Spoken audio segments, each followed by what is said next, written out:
Hello বন্ধুরা, শুভ দুপুর। তো আজ শ্রাবণ মাসের শেষ সোমবার, তাই চললাম বাবার মাথায় জল ঢালতে, বাড়ির মঙ্গলের জন্য, সবার মঙ্গলের জন্য। তো এই যে সমস্ত কিছু গুছিয়ে নিয়েছি, দেখো এখন পাশেই মন্দির, যাব এখন জল ঢালতে। তো চলো জলটা ঢেলে আসি। আর দেখো বর আমার নতুন শাড়ি, নতুন সায়া ব্লাউজ এনে দিয়েছে, সেটা পরেই যাচ্ছি। তো কেমন লাগছে আমাকে অবশ্যই কমেন্ট করে জানিও। তো চলো জলটা ঢেলে আসি। টাটা।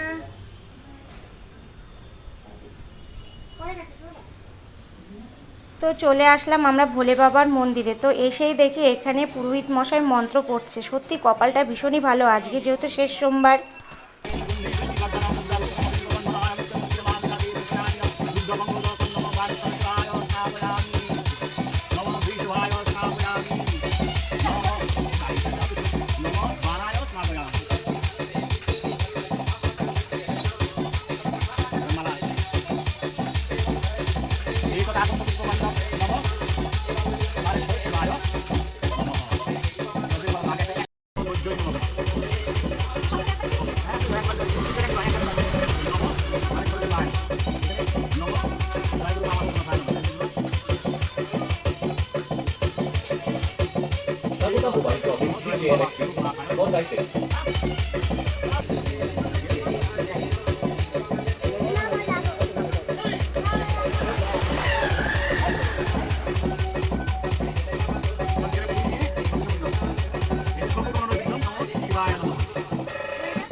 আমার মেয়ে তো উপোস করেনি, তাই পুরোহিত মশাই ওকে মন্ত্র পড়িয়ে সুন্দর করে গঙ্গা স্নান করিয়ে দিল। বলে তোর গঙ্গা স্নান হয়ে গেছে।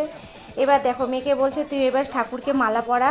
তো মন্ত্র পড়িয়ে মেয়েকে মালা পরালো, রজনীগন্ধার মালা পরালো মেয়ে শিব ঠাকুরের মাথায়। আবার এদিকে আকন্দর মালাও পরালো। কি সুন্দর মন্ত্র পড়িয়ে মেয়ে সবই করলো। আর আমার ভীষণ ভালো লাগলো যে আমার মেয়েও একটু ভোলে বাবার মানে পুজোটা করলো। থাক, সামনের বছর জল ঢেলে নেবে, এবছর নাই বা হলো। তো আমাদের জল ঢালা কমপ্লিট, এখন আমরা বাড়ি যাচ্ছি। আর ওখান থেকে যে একটা প্রসাদ দিয়েছে আপেল, আর ঘটিতে একটু চন্দ্রবৃত্ত নিয়েছি, এটা মেয়েকে দেবো, মেয়ের বাবাকে দেবো, আমি খাবো, খেয়ে উপোস ভাঙবো।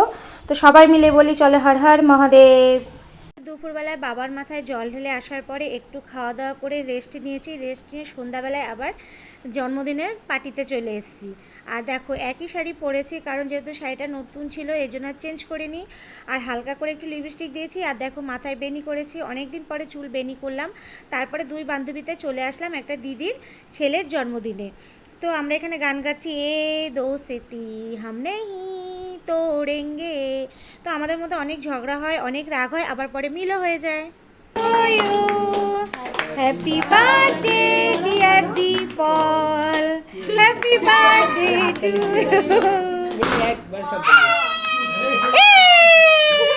এটা সারা ফুলের, এটা সারা এই গরম করে না, ফাটাবে। থাক, তারপরে বেশি ফাটানো গরমে মাকে খাওয়া। তো কী ভাবছো বন্ধুরা যে উপোস করে জন্মদিনের পার্টিতে চলে এসেছে? না না, এখানে আমিষ নিরামিষ দুটোই ছিল। যারা উপোস করেছিল তাদের জন্য ছিল নিরামিষ, আর যারা উপোস করেনি তাদের জন্য ছিল আমিষ। তো মেনুতে ছিল রাইস, তারপরে লুচি, চানা মশলা, চিকেন। আর যারা নিরামিষ খেয়েছে তাদের জন্য রাইস, লুচি, চানা মশলা আর পনিরের তরকারি। তো চলো ভিডিওটা কেমন লাগলো অবশ্যই কমেন্ট করে জানিও। টাটা।